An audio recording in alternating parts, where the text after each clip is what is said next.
Bonjour à tous les astrolosophistes et à celles et ceux qui nous rejoignent. Alors aujourd'hui, je vais consacrer cette chronique sur la première éclipse de juillet, dont on doit déjà commencer à ressentir l'énergie tant elle est considérable. Ainsi, un peu anticipé, nous pourrons mettre en place un petit programme qui nous permettra de surfer sur cette vague et non de nous la prendre de face, ce qui n'est jamais très agréable. L'éclipse totale de soleil du 2 juillet est le même jour que la nouvelle lune, soit à 10 degrés 37, enfin disons 11 degrés, du Cancer en opposition croissante à Saturne, au nœud sud et à Pluton. Elle sera surtout visible en Argentine et au Chili, mais s'annonce comme une puissante expérience personnelle pour nous tous. Vous suivrez mieux cette chronique si vous avez votre thème sous les yeux, ne serait-ce que si vous avez des planètes entre 9 et 13 degrés. Cette éclipse va vous concerner de très près, surtout si elles sont dans le signe du Cancer. Bon, si vous ne connaissez pas votre thème, demandez-moi dans les commentaires, je vous répondrai. Peut-être pas dans l'heure, mais je vous répondrai. Le plus important, bien sûr, est de savoir dans quelle maison vont avoir lieu ces éclipses, et cela quel que soit le degré, car même si nous n'avons pas tous des planètes entre 9 et 13 degrés, nous allons tous être touchés, bien sûr. Si cela a lieu dans votre maison 1 ou votre maison 4 ou votre maison 7, c'est là, dans ce domaine-là de votre vie, que cette énergie va s'exercer. Alors bien entendu, une éclipse vient avec la rétrogradation des nœuds lunaires le même jour. Je rappelle que les nœuds lunaires sont associés avec ce que nous libérons, ce que nous abandonnons et ce que l'on apprend, ce qui nous est enseigné, vers quoi l'on va. Justement, vers quoi va-t-on ici? Où dans notre vie a-t-on besoin d'effectuer un changement? Les éclipses amènent des énergies nouvelles de toute façon, mais dans l'axe Cancer-Capricorne, elles sont particulièrement costaudes. Tout simplement parce que ce sont des signes cardinaux et que c'est en signe cardinal que commence chaque saison. Le Bélier commence avec l'équinoxe de printemps, le Cancer commence avec l'équinoxe de l'été, la Balance celle de l'automne et le Capricorne commence avec l'équinoxe d'hiver. On est donc ici dans une énergie éminemment initiatrice qui va nous demander d'être très attentifs à ce qu'il se passe, en tout cas d'en prendre conscience. Toutes les éclipses concernent la croissance, le développement.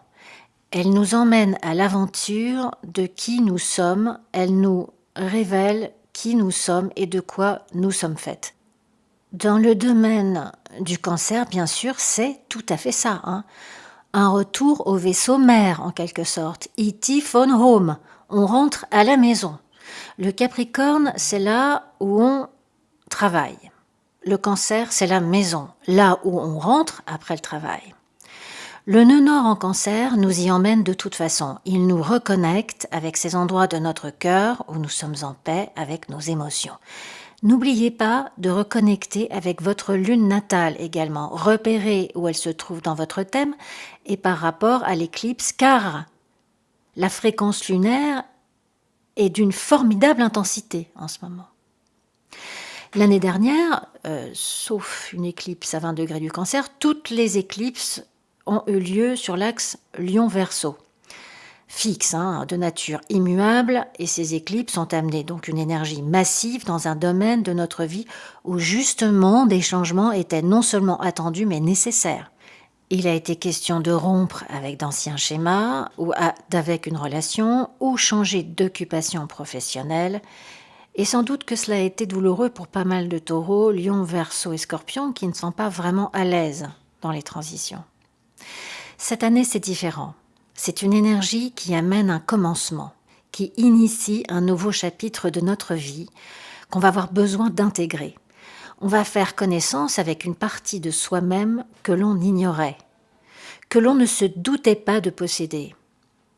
Bien sûr, en Cancer, c'est une énergie féminine, maternelle, clanique, nourrissante, domestique, tournée vers la famille, nos relations avec notre mère, nos relations avec nos enfants, la façon dont on se connecte aux autres émotionnellement, les biens immobiliers également, les endroits où nous allons pour être tranquilles, pour nous ressourcer.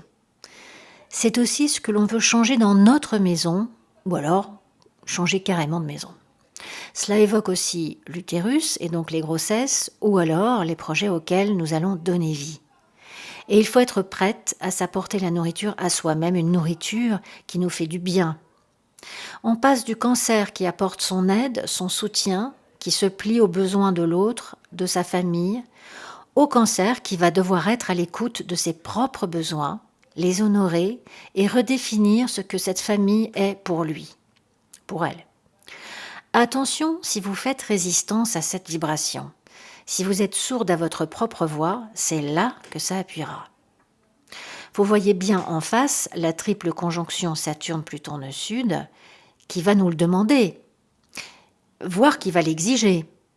On se libère des énergies inconscientes, on se libère du karma, c'est vraiment la fin d'un cycle que l'on traverse ici. Avec Saturne, on peut traverser une épreuve qui concerne une femme plus âgée. Ça peut être aussi des dépenses imprévues liées à des désaccords dans la famille. Désaccords qui pourraient venir d'un conflit entre le professionnel et les responsabilités domestiques, familiales. Des limitations financières, cela peut s'avérer être un moment compliqué si l'on a des problèmes avec des femmes d'autorité, voyez, des personnes plus âgées, des structures administratives. L'opposition monte jusqu'à Pluton et provoque là une séparation avec quelqu'un qui essaie de nous manipuler, de nous dominer émotionnellement. Des changements drastiques ou des bouleversements domestiques que nous ne pouvons maîtriser pour une raison politique, culturelle, économique, peuvent arriver en ce moment. Cette éclipse peut aussi coïncider avec le décès d'une personne de la famille ou avec un changement forcé de résidence ou de travail. Parfois, il faut améliorer la sécurité de la maison et les dépenses alors sont plus élevées qu'on ne le pensait. Ça peut être des difficultés financières à cause d'un compte commun, d'une assurance, des impôts, de pensions alimentaires. Bon, on ne va pas énumérer tout ce qui pourrait arriver ou pas, vous voyez le tableau à peu près. La pleine lune et la deuxième éclipse du 16 juillet auront lieu en Capricorne et donc nous aurons fait le tour de tout ce dont nous devons nous débarrasser pour être bien en nous-mêmes. Donc c'est une période pendant laquelle on va beaucoup évoquer nos sentiments, nos émotions et leur sens, le pourquoi de ces émotions. La priorité est au cœur et à ce qu'il y a d'important pour nous, à ce qui fait sens à notre cœur. J'ai bien dit cœur et pas ego. Si vous freinez des 4 fers avec votre ego, les confrontations risquent d'être épiques. Il existe réellement quelque chose qui est prêt à s'exprimer et à s'épanouir. On est en été, la lumière, la nature sont à leur apogée et notre esprit quitte le ventre de Gaïa. On libère le corps pour aller vers cette lumière, justement. On est dans la vitalité et l'épanouissement, la symbolique du mouvement intense, de l'action et de la communication. La communication.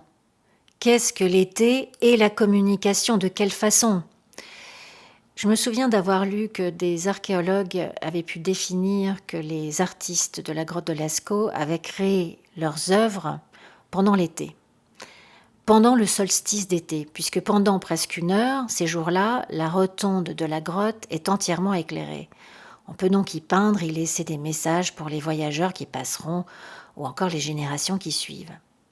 À chaque fois, ça me sidère de réaliser qu'en tant que sapiens, nous avons déjà tellement observé et étudié et transmis pendant des milliers d'années et qu'aujourd'hui, on en est à étudier la même chose en pensant le découvrir.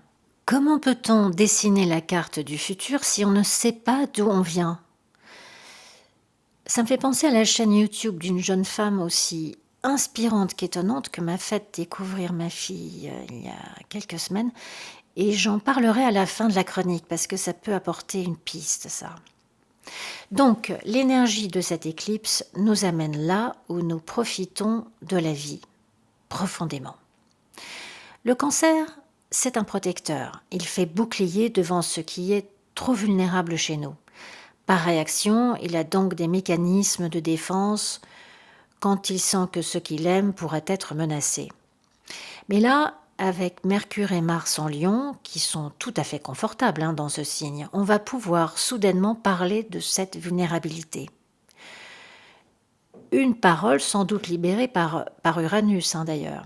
Du coup, cette protection de Mars et Mercure en Lion nous donne la force d'exprimer ce qui doit l'être. C'est une parole de guérison.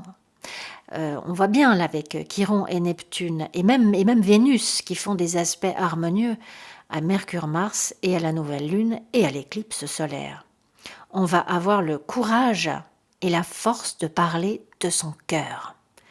Le Cancer et le Lion sont vraiment le féminin et le masculin du zodiaque. On a donc ici une énergie d'entité entière, complète. Une réalisation de qui l'on est vraiment et ce que l'on veut vraiment faire qui nous ressemble enfin. Pas contre le clan, la famille, avec elle, avec la famille. Trouver son essentiel au sein de sa famille, d'une amitié, de sa communauté, de sa ville, qui nous accepte tel que l'on est.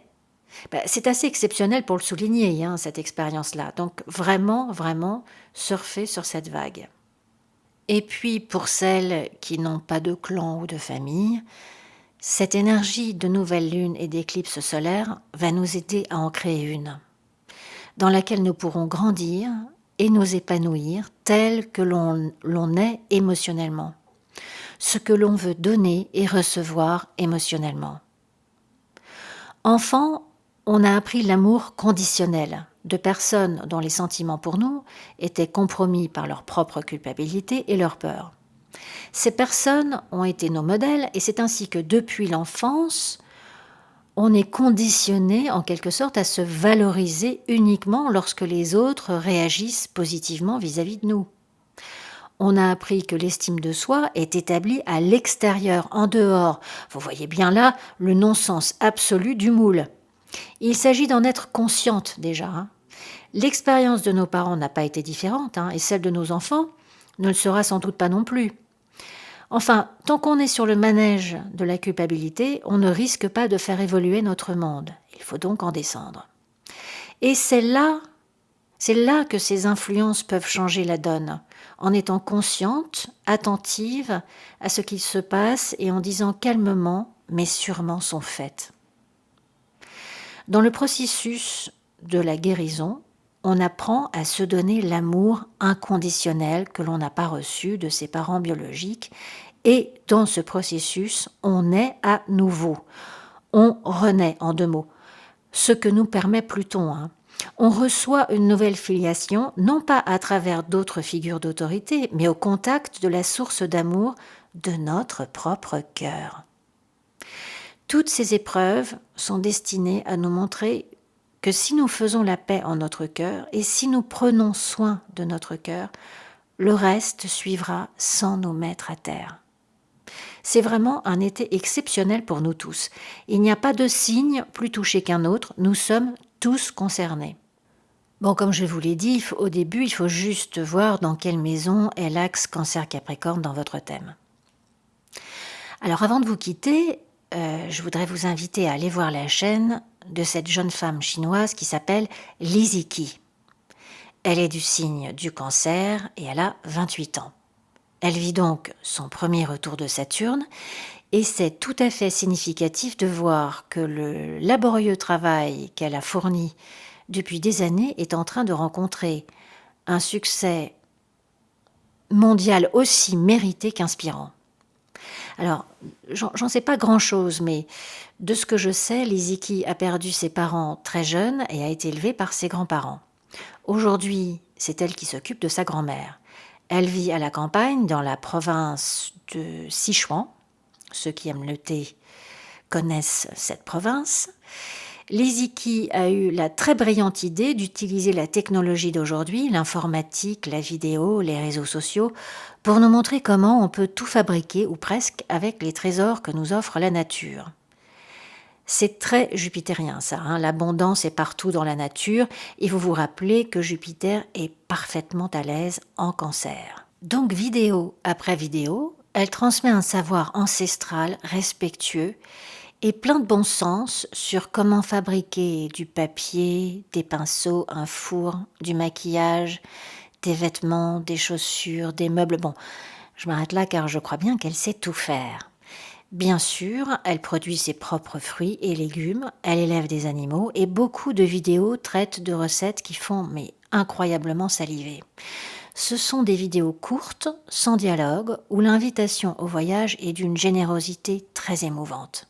Avec douceur et tendresse, elle fait se joindre les inestimables héritages que nous ont laissés nos anciens. Ainsi, notre futur, passant par sa belle vision, nous apparaît beaucoup plus optimiste. C'est une personne à découvrir et à faire découvrir car il semble qu'elle ouvre la voie par laquelle nous devrions tous aller dans les décades qui viennent. Cette chronique est à présent terminée. N'hésitez pas à laisser vos impressions, poser vos questions et partager vos expériences. Je vous retrouve pour l'éclipse lunaire partielle et la pleine lune du 16 juillet. À bientôt sur Astrolosophie Café.